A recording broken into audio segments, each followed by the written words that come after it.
शिव शंभो। अलख निरंजन, घर में केहू बा? अलख निरंजन। प्रणाम बाबा। पुत्रवती भव। अहो भाग्य हमार जे हमार घर में एगो महात्मा के चरण पड़ल।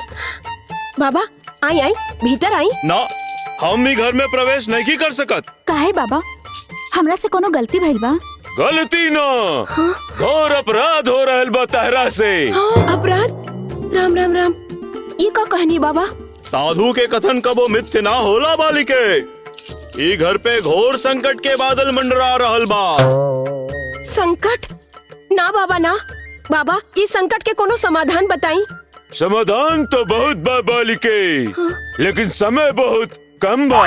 बाबा जितना समय बा उतने समय में हम ही व्यवधान के समाधान कर ले। अभी से 9 महीना के भीतर अगर ई घर में बच्चा के किलकारी ना गूंजी तो तार भाई के मृत्यु हो जाई और तारा बाबूजी के। ना ना बाबा, हम हर हाल में अपन बाबूजी के प्राण के रक्षा करें। और हम अपन भाई के। जय शिव शंभो। अलख निरंजन।